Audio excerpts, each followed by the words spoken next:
রাষ্ট্র মানে তাদের ডিপ স্টেট এবং ইউরোপের বেশ কিছু ইয়ে থেকে আওয়ামী লীগকে একটা এই নির্বাচনের আগে থেকে একটা প্রস্তাব করা হচ্ছিল, যখন আওয়ামী লীগ মানে অন্তর্ভুক্তিমূলক নির্বাচন এবং তাদেরকে নির্বাচনে অংশ নিতে সুযোগ দেওয়ার কথা বলছিল, তখন এরকম একটা বিষয় তাদেরকে বলা হয়েছিল যে শেখ হাসিনা পদ থেকে সরে যাবেন, শেখ পরিবারের কেউ নেতৃত্বে থাকবে না, এমনকি একজন নেতার নামও বলে দেওয়া হয় যে অমুক ব্যক্তি তিনি সভাপতি হবেন দলের, এই ধরনের কথাবার্তা।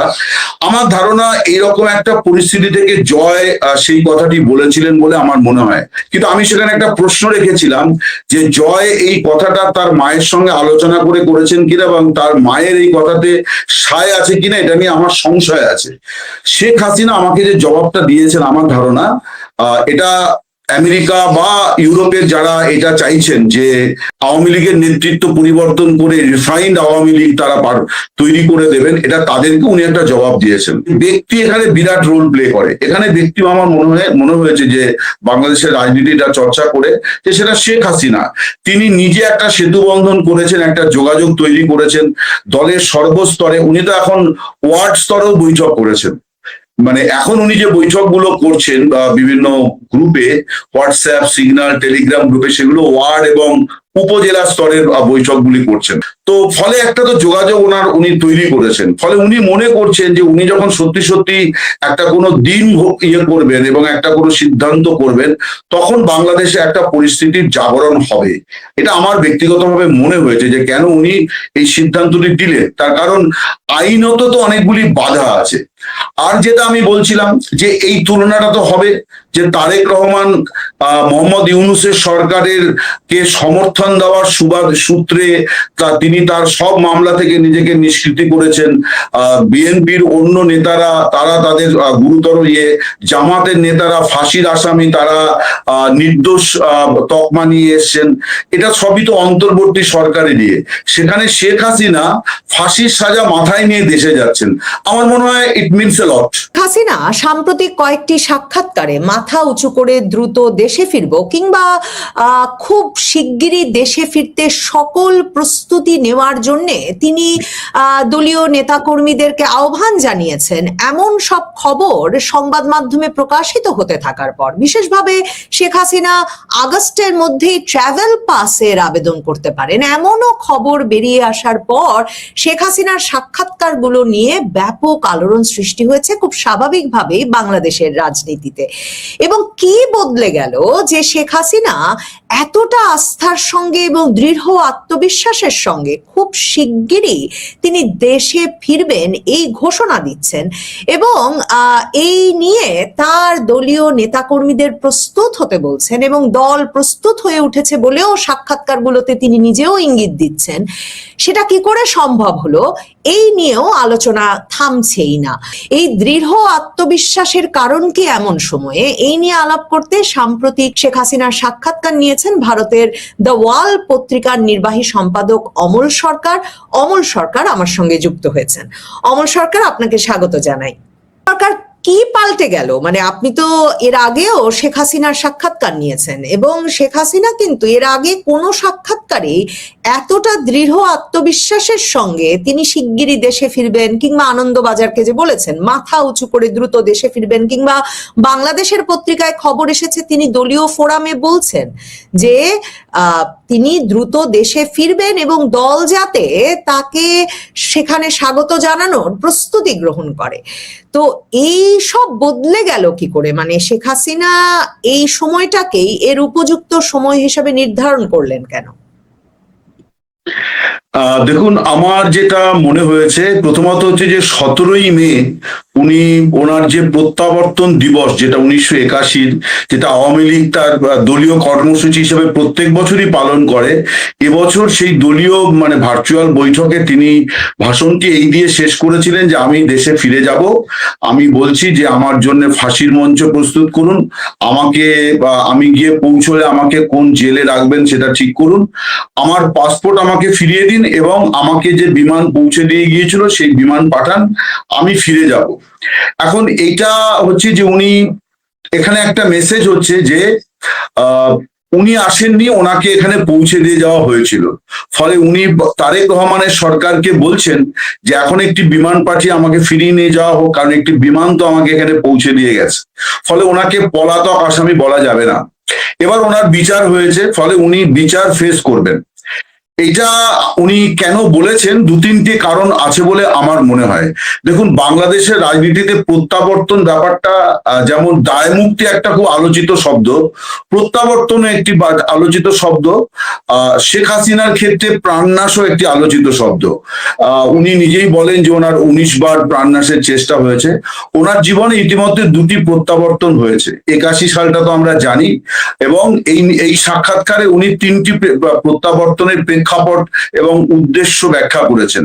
দ্বিতীয়টি আমরা জানি 2007-এ যখন সমস্ত এয়ারলাইন্সকে তৎকালীন তত্ত্বাবধায়ক সরকার বলেছিল যে শেখ হাসিনাকে যেন বিমানে উঠতে না দেওয়া হয়, তখন গণ আন্দোলনের চাপে ফাইনালি কিন্তু সিদ্ধান্তটা মানে প্রত্যাহার করা হয়। উনি ফিরে আসেন, উনি ফিরেছেন সেবার 7ই মে, আর জুলাই মাসে ওনাকে কারাগারে পাঠানো হয়। 11 মাস জেলে ছিলেন। তারপরে 2008-এ নির্বাচনে আওয়ামী লীগ ক্ষমতায় ফেরে এবং ওই 2009-এর জানুয়ারির গোড়ায় সরকার হয়। তো এবারে উনি যে দুটো জিনিস আছে এখানে, সেটা হচ্ছে প্রত্যাবর্তন তারেক রহমানেরও হয়েছে। তিনি 17 বছর রাজনৈতিক নির্বাসনে ছিলেন, কিন্তু তিনি দেশে ফিরলেন কোনো সাজা মাথায় নিয়ে নয়। তিনি কোনো আদালতে গেলেন না, তিনি কোনো কোথাও তাকে সওয়াল করতে হলো না। বাংলাদেশের আদালতে কিন্তু ভার্চুয়ালি মানে সওয়াল করা যায়। তার আইনজীবীরা কি সওয়াল করলো, সেখানে আসামিকে উপস্থিত করা যদি আদালত চাইতো করতেই পারতো, কিন্তু ইউনূস সরকার সেই চাপটি তারেক রহমানের ওপর এই প্রিকন্ডিশন রাখেনি যে আপনাকে লন্ডন থেকে হলেও আপনাকে সংযুক্ত হতে হবে। ওনার বিরুদ্ধে যাবজ্জীবন কারাদণ্ডের মামলা ছিল। উনি আরো যা মামলা, দুর্নীতির মামলা, এগুলি সত্যি কি মিথ্যে এই বিতর্কে আমি যাচ্ছি না, মামলা ছিল। এখন সেই মামলাগুলো প্রত্যাহার হওয়ার পরে উনি পূর্ণ নিরাপত্তা নিয়ে দেশে ফিরেছেন। শেখ হাসিনা বার্তা দিচ্ছেন যে আমি সাজা মাথায় নিয়ে যাব, আমি বাংলাদেশের ভূমিতে দাঁড়িয়ে বিচার ফেস করব। এইটা পলিটিক্সে এগুলির অত্যন্ত গুরুত্ব আছে। এগুলোকে বলে সাহসী সিদ্ধান্ত। এটা সম্ভব কি অসম্ভব এটা বড় বিচার্য নয়। এই সিদ্ধান্তটা ঘোষণা করাটার মধ্যে যে সাহস আছে, যে বাস্তব আছে, রাজনৈতিক প্রজ্ঞা আছে, দূরদর্শিতা আছে, এটা একটা বিরাট ব্যাপার। এটা গেল 1 নম্বর। 2 নম্বর হচ্ছে, আমার মনে হয় আমি যেটা আওয়ামী লীগ সম্পর্কে যেটুকু যা জানি, এবং আমার জানাটাকে আমি যথেষ্ট শ্রদ্ধা করি এই জন্যে যে আমি আওয়ামী লীগের কাছ থেকে জানি না, আমি বাংলাদেশের সাধারণ নাগরিকের কাছ থেকে জানি। তাতে আমি জানি বাংলাদেশের আওয়ামী লীগ যথেষ্ট ভালো পজিশনে আছে। বিশেষ করে যদি সমর্থনের প্রশ্ন বলা হয় তাহলে আছে। এখন রাষ্ট্রীয় নানান নিপীড়ন, নির্যাতন, বিধিনিষেধ, এমনিতেই তো আইনত দলটি ওখানে তার কার্যক্রম নিষিদ্ধ, এবং মানে দেশের গুরুত্বপূর্ণ স্লোগানগুলি বলা যাচ্ছে না। তো মানে জয় বাংলা বললেও অ্যারেস্ট হয়ে যাচ্ছে লোকেরা। তো এই যে পরিস্থিতি, এই পরিস্থিতিতে আওয়ামী লীগের প্রকৃত শক্তি আপনি বুঝতে পারবেন না। এটা তখনই সম্ভব যখন একটা কোনো কল কেউ দেবে, এবং সেই কলটা কে দিয়েছে এইটা খুব বড় ব্যাপার।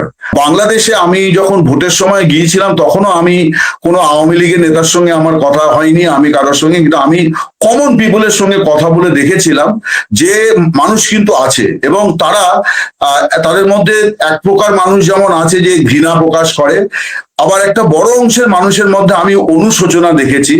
মানুষটা একটা প্রত্যাশা থেকে এই পরিবর্তনটা চেয়েছিল, আওয়ামী লীগকে তাড়িয়েছিল, কিন্তু তাদের প্রত্যাশা পূরণ হয়নি। এখন তাহলে এই প্রত্যাশা পূরণ করতে পারে কে? রাজনীতিতে তো আপনি তো নতুন করে কোনো দল তৈরি করতে পারবেন না। এবার আওয়ামী লীগ তার কার্যক্রম নিষিদ্ধ, কিন্তু দলটা তো তার জন্য নিশ্চিহ্ন হয়ে যায়নি। ওটা তো একটা আইনি কথা যে দলটা নিষিদ্ধ। আমার মনে হয় যে উনি যে এক্সারসাইজটা গত 22 মাস ধরে করেছেন, দ্যাট ইজ ইউনিক। যেটা আমি আমার মানে সাক্ষাৎকারও এই প্রশ্নটা রেখেছিলাম যে এই যে দায়মুক্তি অনুষ্ঠান, এখানে এই সিচুয়েশনে আমি বলবো যে সিচুয়েশন বাংলাদেশে আছে তাতে এই সিচুয়েশনে সর্বোচ্চ নেত্রী, 5বারের প্রধানমন্ত্রী, তিনি যখন একজন আহত ব্যক্তির সঙ্গে কথা বলেন বা একজন নিহত শহীদের পরিবারের সঙ্গে কথা বলেন, তাদের বক্তব্য শোনেন, সেইটার একটা আলাদা মাত্রা আছে। প্লাস উনি অসংখ্য হোয়াটসঅ্যাপ, সিগন্যাল, টেলিগ্রাম গ্রুপে কথা বলেন। এই কথাবার্তা বলে কিন্তু উনি একটা বিরাট নেটওয়ার্ক তৈরি করে ফেলেছেন এবং মানে হাজার হাজার মানুষ কিন্তু ওনার সঙ্গে কথা বলেছে, মানে ওনাকে বলেছে, আপা আপনি কেমন আছেন, আপনি কবে ফিরবেন, উনি একটা জবাব দিয়েছেন।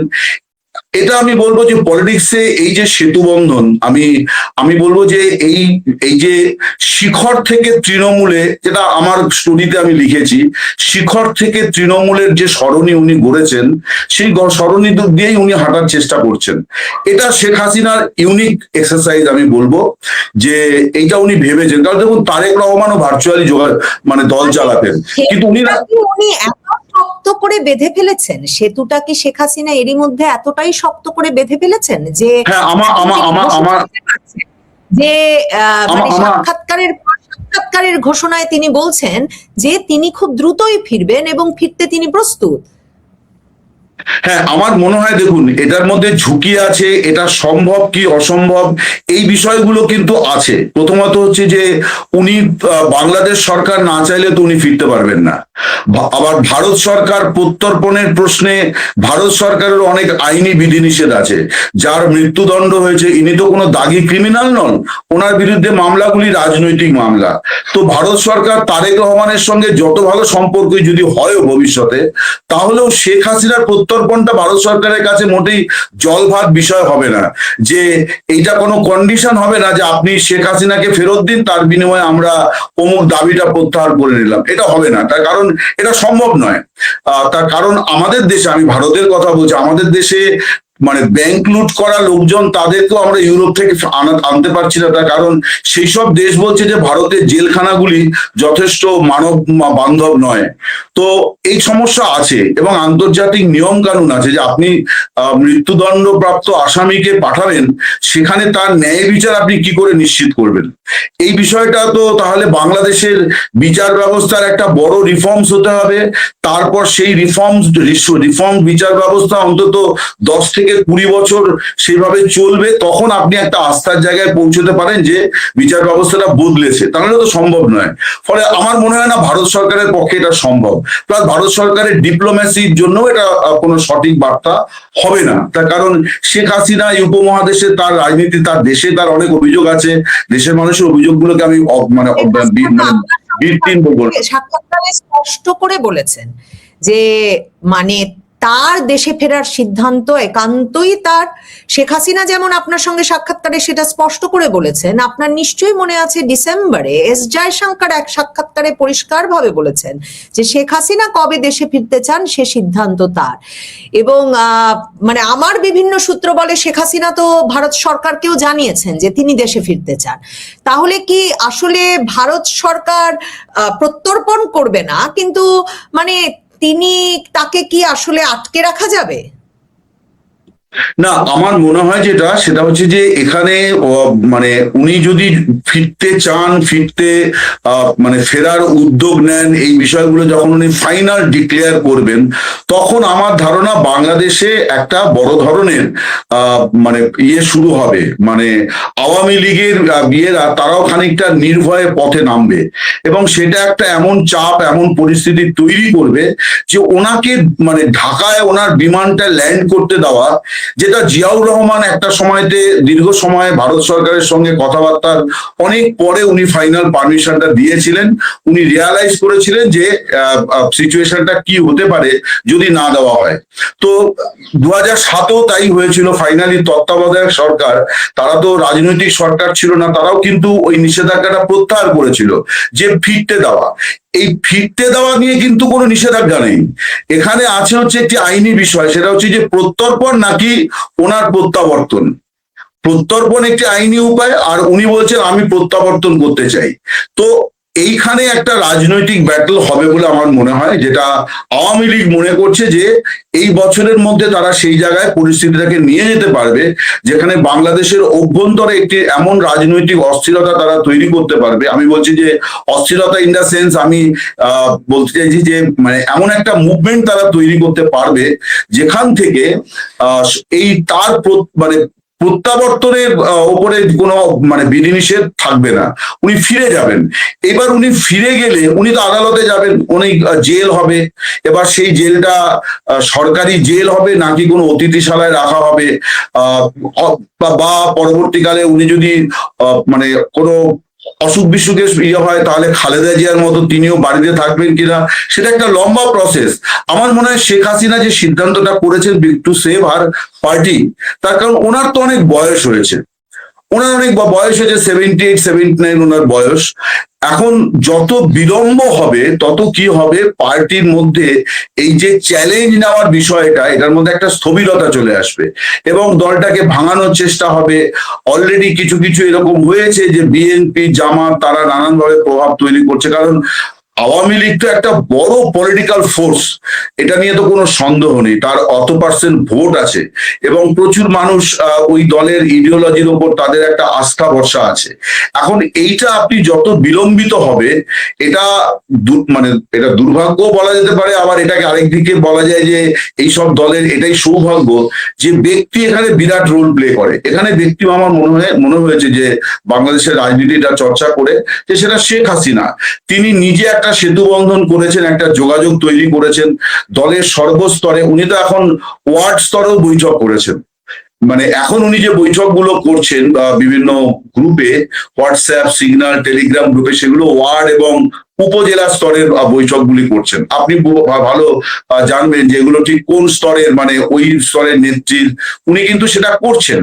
তো ফলে একটা তো যোগাযোগ উনি তৈরি করেছেন। ফলে উনি মনে করছেন যে উনি যখন সত্যি সত্যি একটা কোনো দিন ইয়ে করবেন এবং একটা কোনো সিদ্ধান্ত করবেন, তখন বাংলাদেশে একটা পরিস্থিতির জাগরণ হবে। এটা আমার ব্যক্তিগতভাবে মনে হয়েছে যে কেন উনি এই সিদ্ধান্তটি দিলেন, তার কারণ আইনত তো অনেকগুলি বাধা আছে। আর যেটা আমি বলছিলাম যে এই তুলনাটা তো হবে যে তারেক রহমান মোহাম্মদ ইউনূসের সরকারের কে সমর্থন দেওয়ার সূত্রে তিনি তার সব মামলা থেকে নিজেকে নিষ্কৃতি করেছেন।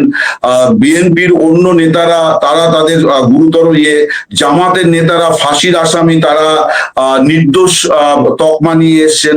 এটা সবই তো অন্তর্বর্তী সরকারে নিয়ে, সেখানে শেখ হাসিনা ফাঁসির সাজা মাথায় নিয়ে দেশে যাচ্ছেন। আমার মনে হয় it means a lot, it means a লট। এইটা এই যে আপনি বললেন শেখ হাসিনার বয়স হয়ে গেছে, আপনার সাক্ষাৎকারটাতে সবচেয়ে বিস্ফোরক প্রশ্ন আমার কাছে মনে হয়েছে যে শেখ হাসিনা পুত্র সজীব ওয়াজেদ জয় আল জাজিরার সঙ্গে সাক্ষাৎকারে যে বলে বসলেন যে আমার মার বয়স হয়ে গেছে, তিনি দেশে ফিরলেও হয়তো আর রাজনীতিতে ফিরবেন না, এবং বাংলাদেশে যেহেতু ওই যে সেই -2 সময় থেকে যে এক রকমের একটা আওয়াজ তোলেন যারা, যে আপনিও একটু আগে দুর্ভাগ্যজনক শব্দটা ব্যবহার করেছেন যে শেখ হাসিনাকে নেতৃত্ব থেকে সরাতে হবে, এই যারা বলেন তারাও কিন্তু এটা নিয়মিত লিখছেন যে উনার বয়স হয়ে গেছে, তরুণ নেতৃত্ব কই, তরুণ নেতৃত্ব কই। তো এমন অবস্থায় আপনি সরাসরি জিজ্ঞেস করেছেন যে সজীব ওয়াজেদ জয় যে বলেছেন, তিনি আসলে মনে করেন কিনা যে এখনই নেতৃত্বে পরিবর্তন আনা বা শেখ হাসিনা ছাড়া আওয়ামী লীগের বিষয়টা নিয়ে তিনি কি ভাবছেন? শেখ হাসিনা তো স্পষ্ট করে দিয়েছেন এই দুর্দিনে তিনি দলের নেতাকর্মীদের ছেড়ে যাবেন না, তিনি দেশে ফেরাবেন। শুধু নয়, আপনার সাক্ষাৎকারে তিনি বলছেন তিনি দেশে আওয়ামী লীগকে ফেরাবেন, আওয়ামী লীগে যোগ্য তরুণ নেতৃত্ব প্রতিষ্ঠা করবেন, এবং এক পর্যায়ে সাক্ষাৎকারে লম্বা সাক্ষাৎকার নিয়েছেন 4 কিস্তির, তিনি বলেছেন যে তিনি তরুণ নেতৃত্ব চিহ্নিত করে ফেলতে পেরেছেন। তার মানে শেখ হাসিনা সাংগঠনিক কাজটাকে এতটা গুছিয়ে এনেছেন। আমার কিন্তু মনে হয় যে মানে আমি কোয়ান্টিফাই করতে পারবো না, কিন্তু আমি এটা আমার নিজেরই আমার ধারণা। উনি সাক্ষাৎকারে সেটা বলেওছেন। আমি ওনাকে জিজ্ঞাসা করেছিলাম যে আপনি 45 বছর ধরে একটা দলের সভানেত্রী, আপনি 5 বারের সাবেক প্রধানমন্ত্রী, 2 বারের বিরোধী নেত্রী, আপনি দিল্লিতে যে জীবনটা আপনার কাটছে এটার সঙ্গে আপনি কিভাবে মানিয়ে নিয়েছেন। উনি একটা কথা বলেছেন, এটা আমি নিজে আগে থেকেও জানতাম, আমি আমার কয়েকটি ভিডিওতে এবং লেখাতে সেটা বলেওছি, যে ওনার প্রধানমন্ত্রীর সময়ের তুলনায় ওনার এখন ব্যস্ততা অনেক বেশি। অনেক বেশি, কারণ উনি সারাদিন ধরে এই ভার্চুয়াল মাধ্যমে উনি কথা বলে যান, মিটিং করেন, নানান প্রশ্নের জবাব দেন, পরামর্শ দেন, ওনার একটা তীব্র ব্যস্ততা আছে। আমার মনে হয় যে এই যে নেটওয়ার্কিংটা উনি করেছেন, এটাকে ওইভাবে কোয়ান্টিফাই করা যাবে না, কিন্তু এটা একটা বড় ধরনের যোগাযোগ উনি তৈরি করেছেন, যেটা রাজনীতিতে বিরল। আমি বলবো যে উপমহাদেশে আমি অন্তত জানি না। দেখুন, তারেক রহমানও কিন্তু ভার্চুয়ালি যোগাযোগ করতেন, কিন্তু উনি তো ভার্চুয়ালি জনসভা করতেন, বিগ স্ক্রিনে ওনার বক্তৃতাটা বিএনপি নেতা কর্মীরা শুনতেন। কিন্তু যেটাকে বলা হয় ইন্টারঅ্যাকশন, মানে তোমার কথা আমি শুনছি, তোমার সঙ্গে আমার নিশ কমিউনিকেশন, আমরা যেটাকে বলি কমিউনিকেশনের ইয়েতে, তো এই যে সরাসরি এটার তো একটা আলাদা মূল্য আছে ডেফিনেটলি। উনি সেটা করেছেন বলে আমার মনে হয় যে সেই জায়গাতে উনি খানিকটা কনফিডেন্ট। আরেকটা বিষয় হচ্ছে যে উনি, এইটা তো ঠিক কথাই যে উনি এই কথা বলেছেন যে আমি এই পরিস্থিতিতে কি করে ফেলে চলে যাব। আমার কাছে যেটা খবর, যে এটাও ওনার এই জবাবটাও কিন্তু খুব জোরালো নানান মহলের জন্য। সেটি হচ্ছে মার্কিন যুক্তরাষ্ট্র, মানে তাদের ডিপ স্টেট এবং ইউরোপের বেশ কিছু ইয়ে থেকে আওয়ামী লীগকে একটা এই নির্বাচনের আগে থেকে একটা প্রস্তাব করা হচ্ছিল, যখন আওয়ামী লীগ মানে অন্তর্ভুক্তিমূলক নির্বাচন এবং তাদেরকে নির্বাচনে অংশ নিতে সুযোগ দেওয়ার কথা বলছিল, তখন এরকম একটা বিষয়ে তাদেরকে বলা হয়েছিল যে শেখ হাসিনা পদ থেকে সরে যাবেন, শেখ পরিবারের কেউ নেতৃত্বে থাকবে না, এমনকি একজন নেতার নামও বলে দেওয়া হয় যে অমুক ব্যক্তি তিনি সভাপতি হবেন দলের, এই ধরনের কথাবার্তা। আমার ধারণা এইরকম একটা পরিস্থিতি থেকে জয় সেই কথাটি বলেছিলেন বলে আমার মনে হয়। কিন্তু আমি সেখানে একটা প্রশ্ন রেখেছিলাম যে জয় এই কথাটা তার মায়ের সঙ্গে আলোচনা করে করেছেন কিনা, এবং তার মায়ের এই কথাতে সায় আছে কিনা, এটা নিয়ে আমার সংশয় আছে। শেখ হাসিনা আমাকে যে জবাবটা দিয়েছেন, আমার ধারণা এটা আমেরিকা বা ইউরোপের যারা এটা চাইছেন যে আওয়ামী লীগের নেতৃত্ব পরিবর্তন করে রিফাইন্ড আওয়ামী লীগ তারা তৈরি করে দেবেন, এটা তাদেরকে উনি একটা জবাব দিয়েছেন। আমি একটা ভিডিও ওনার এই সাক্ষাৎকারের আগে করেছিলাম যে এই ধরনের সিদ্ধান্ত, এই যে একটা বিদেশি শক্তি বলে দেবে যে কোন পার্টিতে কে নেতা হবে, এটাও কিন্তু এক ধরনের সার্বভৌমত্বকে মানে আঘাত করা, অখণ্ডতাকে আঘাত করা। এই ধরনের সিদ্ধান্তকে সব রাজনৈতিক দলেরই প্রত্যাখ্যান করা উচিত। শেখ হাসিনা এখানে যে কথাটি বলেছেন যে যারা গোটা বিশ্বের গণতন্ত্রের মুরব্বী, তারা আরেকটি দেশে কে নেতা হবে, কে দল চালাবে, এটাকে উনি বলেছেন নয়া উপনিবেশবাদ। এই রাজনৈতিক শব্দটি উনি বলেছেন যে এটা নয়া উপনিবেশবাদ, অর্থাৎ রাজনৈতিক নেতৃত্বে কার হাতে থাকবে একটা দেশের, সেটা আরেকটা দেশের কতিপয় ব্যক্তি ঠিক করে দিচ্ছেন। তো আমার মনে হয় যে এই যে ওনার দেশে ফেরার সিদ্ধান্ত, ওনার এই পদে থাকার সিদ্ধান্ত, এটা একটা জবাব বলে আমার মনে হয়। এটা অবশ্যই এটা একটা জবাব। আরেকটা এখানে একটা বাস্তবতাও আছে, সেই বাস্তবতাটা হচ্ছে যে এটা আমরা ভালো মন্দ এটা নিয়ে বিতর্ক আছে, ভারতে তো খুবই আছে পরিবারবাদ, পরিবারতন্ত্র, কিন্তু এটা ঘটনা যে আমাদের এই উপমহাদেশের বাস্তবতায় আপনি যদি ভারতে দেখেন, এটা বাংলাদেশের থেকেও বেশি আছে। সেটা হচ্ছে যে কংগ্রেসের মানে গান্ধী পরিবারের কথা তো আমরা জানি, মমতা ব্যানার্জির দলটাও তাই, আপনি সমাজবাদী পার্টি দেখবেন ওখানেও তাই, আপনি ডিএমকে দেখবেন ওখানেও তাই, লালু প্রসাদের পার্টিও তাই। এমনকি নরেন্দ্র মোদী যাকে সার্টিফিকেট দিতেন যে ইনি পরিবারবাদী নন, নীতিশ কুমার, সেই তিনি মুখ্যমন্ত্রী ছাড়ার সময় সাক্ষাৎকারগুলোতে শেখ হাসিনা বারবারই পরিষ্কার করেছেন যে আওয়ামী লীগ কোনো বিশেষ পরিবারের দল নয়, কাজেই তরুণ নেতৃত্ব বা নতুন নেতৃত্ব আসলে গণতান্ত্রিক ভাবেই শেষ পর্যন্ত নির্বাচিত হবেন। কিন্তু অমল সরকার, আপনার দীর্ঘ সাংবাদিকতার অভিজ্ঞতায় আপনি কি মানে আপনি প্রশ্নটা করেছেন শেখ হাসিনাকে, মানে এই যে আমেরিকা ইউরোপ চাইছিল যে শেখ হাসিনা বিহীন আওয়ামী লীগ, সেই প্রশ্ন করেছেন, যেমন তেমনি ভারত উনাকে এখন সমর্থন দিচ্ছে কিনা দেশে ফিরে যাওয়ার বিষয়ে, সেজন্য বলছেন কিনা সে প্রশ্নও করেছেন। ভারত, মার্কিন যুক্তরাষ্ট্র, পশ্চিমা বিশ্ব, মানে পৃথিবীর শক্তিশালী পক্ষগুলোর সমর্থন ছাড়া আসলে শেখ হাসিনা এমন একটা ঘোষণা দিতে পারতেন কিনা? হাওয়া কি কিছুটা বদলে গেছে? আপনার কি মনে হয়? যদিও শেখ হাসিনা মনে করিয়েছেন 1971-ই হতো না যদি ওদের কথায় সবকিছু মানে আমার মনে হয়, দেখুন, চলতো। আমার মনে হয় দেখুন যে যারা বাইরে থেকে রাজনীতিটাকে নিয়ন্ত্রণ করেন তাদের কিছু এজেন্ডা নিশ্চয়ই থাকে, তাদের পাওনা গন্ডা যদি মিটে গিয়ে থাকে তাহলে তারা অবস্থান বদলাতেই পারে। ভারতের সঙ্গে আমেরিকার এখনো পর্যন্ত বেশ কিছু জায়গাতে সমস্যা আছে, আমাদের এখনো বাণিজ্যের বোঝাপড়াটি হয়নি, কিন্তু সামগ্রিকভাবে যে অবনতিটা কয়েক মাস আগে হয়েছিল সেখান থেকে আবার অনেকটা ফিরেও গেছে, মানে অন্য পরিস্থিতি আছে, একটা ফিল গুড সিচুয়েশন এখন তৈরি হয়েছে আমি বলবো এই মুহূর্তে আছে। এখন এটা তো দেখুন বিশ্ব রাজনীতিতে বিশ্ব কূটনীতিতে এটা ওঠানামা করে, ফলে খুব রাইটলি উনি ওনার দলকে দেশের মধ্যে এই বাইরে থেকে যতভাবে সংগঠিত করা, এবং এটা আমি বিভিন্ন লেখাতে লিখেও ছিলাম যে ভারত বা যে কোনো দেশ তারা এই ব্যাপারে অগ্রসর হবে যখন তারা দেখবে যে আওয়ামী লীগ একটা পোটেনশিয়াল ফোর্স হিসেবে কিন্তু আছে। ফলে তারা যদি মনে করে যে আমি বিএনপি সরকারকে রেখে আমি কতগুলো জিনিস আদায় করব, তাহলেও তাকে কিন্তু বাংলাদেশের স্থিতিশীলতা ফেরাতে হবে, রাজনৈতিক স্থিতিশীলতা। আওয়ামী লীগকে আপনি কতদিন নিষিদ্ধ রেখে এই রাজনৈতিক স্থিতিশীলতার গ্যারান্টি নিশ্চিত করতে পারবেন না। আমার মনে হয় সেই ভাবনাটাও পশ্চিমা বিশ্ব তাদের কনসিডারেশনে আছে, এবং এখানে আমার মনে হয় শেখ হাসিনার কৃতিত্বটা অবশ্যই বেশি, যে তিনি এই জায়গাটা তৈরি করতে পেরেছেন যে ওনার দলটা কিন্তু ওই গণ অভ্যুত্থানে কিছু নেতা চলে এসছেন বা উনি দেশ থেকে চলে এসছেন মানে এই নয় যে দলটা মানে নিশ্চিহ্ন হয়ে গেছে।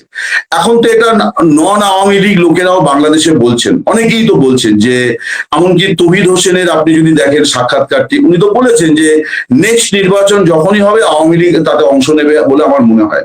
এখন এই নেক্সট নির্বাচনটা 5 বছর পরেই হবে, এই গ্যারান্টি কে দিল? এই গ্যারান্টি নেই, কিন্তু নেক্সট নির্বাচনটা 5 বছর পরেই হবে কিনা এই গ্যারান্টি নেই, অনেকেই বলছেন। তো আমার মনে হয় যে দলের ব্যাপারটাতে উনি খানিকটা কনফিডেন্ট, এবং এই যে রিফাইন্ড আওয়ামী লীগ বা আরো নানাবিধ যে আলোচনাগুলো, এই সময় আমি বেশ কিছু জনের সঙ্গে কথা বলেছিলাম এবং যাদের নাম আলোচনায় ছিল তাদের লোকজনের সঙ্গেও কথা বলেছিলাম। ওই একটি জায়গাতে কিন্তু সকলের সহমত যে শেখ হাসিনার নেতৃত্ব কিন্তু আনচ্যালেঞ্জড, এবং তার প্রয়োজনটাকে সবাই মনে করে যে ওইটা মানে হাসিনাকে বাদ দিয়ে মাইনাস হাসিনা কোনো রিফাইন্ড আওয়ামী লীগের ফর্মুলা হবে না। আওয়ামী লীগের কতিপয় নেতাকে আপনি হয়তো সরাতে পারেন, বাট শেখ হাসিনাকে মাইনাস করে হবে না। এটা আমি যতদূর জানি এটা ভারত সরকারও বিশ্বাস করে, এবং একদম শুরুতে ভারতের কিছু কিছু মানে পদাধিকারী, কিছু কিছু রাজনৈতিক ব্যক্তিত্ব তারা মনে করছিলেন যে বাংলাদেশের সমস্যাটা খুবই ইজি যদি শেখ হাসিনা সরে যান, কারণ তার বিরুদ্ধেই গণ অভ্যুত্থান হয়েছে, ফলে ব্যাপারটা মিটে যায়। কিন্তু পরবর্তীকালে ভারত সরকার এটা রিয়ালাইজ করেছে যে বিষয়টি এত সহজ নয়। যেমন ধরুন আপনি তারেক রহমানের সরকার সম্পর্কে আপনি যদি দেখেন, ভারত সরকারের এখন কিন্তু একটা নীরবতার পর্ব চলছে, কিন্তু যখন তারেক রহমানের সরকার আসবে করছে এবং এলো, তখন সেটা নিয়ে ভারতীয় মিডিয়াতে কেউ কেউ এটাও বলার চেষ্টা করেছে বোধহয় একটু প্রয়োজনের অতিরিক্ত আতিথেয়তা দেখানো হচ্ছে। ভারত তো দেখিয়েছে, এটা তো ঘটনা, কিন্তু ঢাকা থেকে 101টি বিপদ, এখানে আসলে সংখ্যাটা বড় বিষয় নয়। বিপদের যে ঘটা, সেই বিপদের ঘটা বোঝানোর জন্য 101টি বিপদ এই শব্দটি ব্যবহার করা হয়েছে। একেবারে নতুন সরকার, তারেক রহমানের সরকার, এই 100টি বা 101টি বিপদ চারিদিক থেকে ধেয়ে আসছে। একটি বিপদের সঙ্গে অন্য একটি বিপদ সম্পৃক্ত। একটি বিপদ চুম্বকের মতো আরেকটি বিপদ ডেকে নিয়ে আসছে। এই সরকারের মান, মর্যাদা, ইজ্জত, আবরু, সম্মান এবং যেটিকে বলা হয় পাওয়ার অ্যান্ড ডিগনিটি, এই পুরো জিনিসের মধ্যে কেমন যেন একটা ধোঁয়াশে ভাব চলে আসছে। সরকারে যিনি প্রধানমন্ত্রী, প্রাণান্ত চেষ্টা করছেন তিনি তার ভাবমূর্তিটিকে উজ্জ্বল করার জন্য, কিন্তু জনমানুষে একজন প্রধানমন্ত্রী রূপে ইতিপূর্বে তার মা বা ইতিপূর্বে সেই সাবেক স্বৈরাচার শেখ হাসিনা, কিংবা সরকার প্রধান হিসেবে, রাষ্ট্রপ্রধান হিসেবে বঙ্গবন্ধু, জিয়া কিংবা এরশাদ, তাদের যে একটা ভাবমূর্তি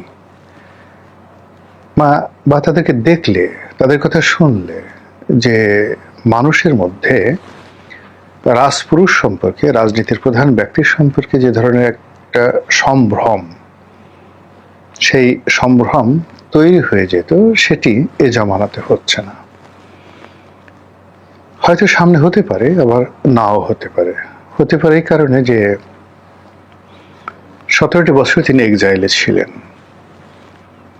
2 নম্বর হলো যে তার জীবন খুব সহজ এবং স্বাভাবিক জীবন নয়। যে বয়সে তিনি পিতৃহারা হয়েছেন, সে বয়সে মূলত একটি সন্তানের বেড়ে ওঠার সময়। তো সেই বেড়ে ওঠার সময়টিতে তার কৈশোর পেরিয়ে, যখন ধরুন তার বাবা 1980 সনের কথা চিন্তা করেন, যদি তার জন্ম হয় 65 সনে, তাহলে তার বয়স তখন 15 বছর। 15 বছর এটি একটি অ্যাডোলেসেন্ট হেলথ, অ্যাডোলেসেন্ট মাইন্ড। এই সময়টিতে যখন পরিবারের প্রধান ব্যক্তি, বিশেষত যে প্রধান ব্যক্তি অত্যন্ত সুপ্রসিদ্ধ, অত্যন্ত ব্যক্তিত্ববান এবং খুব কঠোর হস্তে পরিবারকে নিয়ন্ত্রণ করেন, শাসন করেন, এইরকম একজন পরিবারের যে প্রধান ব্যক্তি, তিনি যদি মারা যান, নিহত হন, ওই পেইন পরিবারের মধ্যে আসে। আর এই পরিবারের মধ্যে যারা অ্যাডোলেসেন্ট থাকে, যাদেরকে টিনেজ বলা হয়, তারা প্রায়ই মারাত্মক মারাত্মক কতগুলো ভুল করে বসে। আমি আমার নিজের ব্যক্তিগত জীবন দিয়ে 2টো উদাহরণ দেই। যেমন ধরুন, আমি জেলখানাতে গিয়েছি 2013 সনে। তখন ঠিক এই সেম, মানে 13-14 বছর বা 15 বছর আমার বড় সন্তানটির বয়স। আমার স্ত্রী খুব কাঁদতেন। আমি এই বিপদের মধ্যে পড়েছি, কিন্তু আমার বড় সন্তানটি মনে হলো যে সে একটা ফ্রিডমের মধ্যে পড়ে গেছে, সে একটা স্বাধীনতা পেয়েছে। ইচ্ছা মতো সে ঘুরতে পারছে, ইচ্ছা মতো সে যেতে পারছে, সারাদিন সে বাইরে থাকতে পারছে, কেউ তাকে জিজ্ঞাসা করছে না, নো বডি, সে কাউকে কেয়ার করছে না। একটা সময় আমার স্ত্রী যখন খুব বেশি কান্নাকাটি করলেন, তখন সে বললো যে আরে বাবা তো ওখানে খুব সুখে আছে, শান্তিতে আছে। তো এই যে টিনেজ, 13 থেকে একেবারে 19 পর্যন্ত, বা এখন আরো বেড়ে গেছে, এখন এটা 21 বা 23 বছর পর্যন্ত এই যুগের ছেলেরা, মেয়েরা বাস্তব জীবন সম্পর্কে কোনো চিন্তাই করে না, এবং কখনো কখনো পরিবারের যে ট্র্যাজেডি, এটাকে তারা কমেডি হিসেবে মনে করে। আমার নিজের ব্যক্তিগত আর একটা বলি, যে একবার আমাদের যৌথ ফ্যামিলি, তো যে কোনো কারণ হোক আব্বা এবং কাকা, তাদের মধ্যে একটা ভুল বোঝাবুঝি হলো, এবং ওই দিন আমাদের পরিবারের মধ্যে মনে হলো যে তারা আলাদা রান্না করবে। মানে মা আলাদা রান্না করছেন এবং কাকা খুব কান্নাকাটি করছেন, সে পৃথক হবেন না। তো আমি এটাকে খুব একটা গোল্ডেন অপরচুনিটি হিসেবে আমার কাছে মনে হলো। 2টো কারণ: কাকা প্রচণ্ড শাসন করতেন, তো যদি সংসার আলাদা হয়ে যায়, আব্বা তো বিদেশে থাকেন, কাকার আমাকে মারতে পারবেন না। দ্বিতীয়ত হলো যে আমাদের পরিবারে একটা খুব বড় একটা রেডিও ছিল। এটা কত হবে, ধরেন বিশাল, ওই অত বড় রেডিও আমাদের ওই জমানাতে মানে অন্য কোথাও আমি দেখিনি, পরবর্তী জীবনও দেখিনি। একটা ব্রিটিশ মার্ফি ব্র্যান্ডের একটা রেডিও, সম্ভবত 3 ফিট ছিল, পাশে একটা হারমোনিয়ামের মতো, 3 ফিট এরকম বড় একটা হারমোনিয়ামের মতো, আর উচ্চতায় এরকম। অত বড় রেডিও আমি কখনো দেখিনি, সে কি সাউন্ড! তো এটার দখলদারিত্ব ছিল কাকার কাছে। তো যখন এটা আলাদা হলো, আমি সেটা একটা কাকার রুম থেকে এনে নিজে সেটা জোরে জোরে বাজালাম। অন্য সময় হলে কাকা যেটা করতেন, একদম কানের উপর জোরে একটা মানে কষে চড় বসিয়ে দিতেন। কিন্তু সেদিন তো কাকা নিজেই ক্লান্ত, বিধ্বস্ত, তিনি আর কিছু বললেন না, এবং I was one of the happiest man at that day. এই হলো অ্যাডোলেসেন্ট বয়সের স্বার্থপরতা। তো এই সময়টিতে যা হয়, আমাদের আরো একটা ঘটনা বলি। আমার চাচা পুলিশের কর্মকর্তা ছিলেন, মানে এর সাথে আর ভালো মানুষ আমি আমার জীবনে দেখিনি। কিন্তু তার এই সেম বয়সে ছেলেটা যখন 15 বছর 16 বছর, আমার বড় ভাই, চাচাতো ভাই, তো কাকা মারা যাওয়ার পরে তার অঢেল সম্পত্তি, তো অঢেল সম্পত্তি, সেই ছেলে এমন হয়ে গেল যে ওই জমানাতে গাঁজা ছাড়া মানে তার জীবন চলেই না। পুরো পরিবারের জন্য মানে এমন একটা, যাকে বলা হয়, কুলাঙ্গার হয়ে গেলেন তিনি, যে মৃত্যু পর্যন্ত সে, আমার বড় ভাই, আর জীবনে কাজ করেনি। শুধু সে গাঁজা খেতেন, পিতার সয় সম্পত্তি বিক্রি করতেন, আর বসে বসে খেয়ে খেয়ে তিনি মারা গেলেন। তো সেই দিক থেকে যেটা হয় যে এই অ্যাডোলেসেন্ট হেলথে বা টিনেজে, সেটা নারী হোক পুরুষ হোক, সেই সময়টাতে তার যে নিয়ন্ত্রণ পরিবারের উপর থাকে, সেই নিয়ন্ত্রণটি যদি নষ্ট হয়ে যায় তাহলে তার জীবনের গতি পরিবর্তন হয়ে যায়। জনাব তারেক রহমান সাহেবের ক্ষেত্রে এটা হয়েছেন বা হয়েছে কিনা এটা তো ওনার ঘনিষ্ঠজন বলতে পারবে, বাট এরকম একটা পেইন তার জীবনে থাকতে পারে। দ্বিতীয়ত, যে পরবর্তীতে তার মা এরশাদের জমানাতে যেভাবে নিগৃহীত হয়েছেন, লাঞ্ছিত হয়েছেন, অপমানিত হয়েছেন, কষ্ট পেয়েছেন, যেটা রাজপথে দেখেছি। এছাড়াও মানে দৈনিক বাংলার সামনে একদিন তাকে পুলিশ লাঠিপেটা করছিল এবং তার একটা বাড়িতে পুলিশের লাঠির আঘাতে বেগম জিয়ার ব্লাউজের যে ডান হাত অথবা বাম হাতের অংশটা ফেটে গিয়েছিল, বা যে অপমান করে তাকে হোটেল পূর্বানী থেকে এরশাদ সরকার গ্রেপ্তার করেছিল। এটা যে কোনো সন্তান মায়ের এই দৃশ্য দেখলে তার মধ্যে স্বাভাবিকতা থাকে না। এভাবে বহু বছর, এই যে তার জীবনের 62 বছর বয়স বা 63 বছর বয়স, এর মধ্যে ব্যবসার সফলতা আছে, ব্যর্থতা আছে, প্রেম আছে, বিরহ আছে, ভালো লাগা আছে, অসংখ্য দেনা পাওনার যে হিসাব, সেই হিসাবের মধ্যে এসে অল অন এ সাডেন আপনাকে যদি একটি রয়্যাল বেঙ্গল টাইগার রূপে কাজ করতে হয়, তাহলে এটা সময় নেবে, যে সময়টি আমাদের দেশে জনগণ দিতে চাচ্ছে না। ফলে তাকে সবাই তারেক জিয়া, তারেক এই নামে সম্বোধন করছে, এবং যারা একটু সিনিয়র তারা অনেকে তুইতুকারি করে বলার চেষ্টা করছে। যেমন ফরহাদ মাজার সাহেব বললেন যে তারেককে নিয়ে আমার খুব চিন্তা হচ্ছে। ইট মিনস 62 বছর বয়স্ক একজন মানুষ, তিনি প্রধানমন্ত্রী হয়েছেন। ঠিক সেম কথা জিয়াকে নিয়ে বলতে পারবেন না, এরশাদকে নিয়ে বলতে পারবেন না, কিংবা বঙ্গবন্ধু কত বছর বয়সে বলেন? উনি 1920 সনে ওনার জন্ম, তাহলে 1971 সনে তার বয়স কত বছর? 50 বছর, 51 বছর। তো তারেক রহমান সাহেবের চেয়ে 10 বছরের ছোট বঙ্গবন্ধু, জিয়াউর রহমান আরো ছোট। তো সেই দিক থেকে যখন 91 সালে বেগম খালেদা জিয়া প্রধানমন্ত্রী হলেন, তখন তার বয়স কত? তো সেই তুলনায় তারেক রহমান সাহেবের এই যে ম্যাচুরিটি, এই ম্যাচুরিটির পরেও আমজনতা তাকে একজন ম্যাচিউরড, একজন অভিজ্ঞ, একজন প্রাজ্ঞ রাজনীতিবিদ, রাষ্ট্রনায়ক ভাবতে পারছেন না। আপনি যতই সহজ সরল হওয়ার চেষ্টা করছেন, যতই অস্বাভাবিক হওয়ার চেষ্টা করছেন, যতই যাকে বলা হয় মানুষের মনোরঞ্জনের চেষ্টা করছেন, ওটা উল্টো আরো রিভার্স হয়ে যাচ্ছে। আবার এখন যদি নিষ্ঠুর বা যাকে বলা হয় ক্ষমতা দেখাতে চান, ফুং ফাং করেন, লোকজন আরো গালাগালি করবে। তো এই যে সমস্যাগুলো, একটার সাথে আর একটা সম্পৃক্ততা, এটা কেন হলো এটা বিএনপির লোকজন ভালো বলতে পারবে, আমার মুখ দিয়ে কথাগুলো বলাটা ঠিক হচ্ছে না। 2 নম্বর হলো যে তার যে সঙ্গী সাথী, এখন এই সঙ্গী সাথীরা কেমন? একটা মানুষের উপর, তার কর্মের উপর বরকত আসে 3টি কারণে। প্রথম কারণটা হলো ফিজিক্যালি সৎ হতে হবে, মানে তার শরীরের গঠন হতে হবে, তার রক্তের গঠন হতে হবে হালাল টাকা দ্বারা।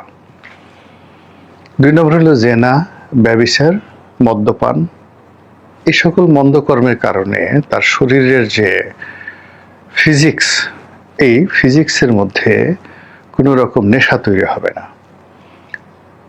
তো এরকম কয়জন লোক আছেন যাদের শরীর একেবারে জমজমের পানি দিয়ে ধোয়ার দরকার নেই। এরপর হলো তাদের চরিত্র, তাদের মন মানসিকতা, তাদের ঈমান, এরপরে তাদের জ্ঞান, বুদ্ধি, লেখাপড়া, সব মিলিয়ে এখানে আল্লাহর রহমত এবং বরকত আসবে, লোকজন ভালো জানবে, এবং এরকম একটা চরিত্র মানে এই মন্ত্রী পরিষদের কতজনের উপর আছে। খালি যদি বলেন হালাল টাকা কয়জনের আছে, বা কয়জন মদ খায় না,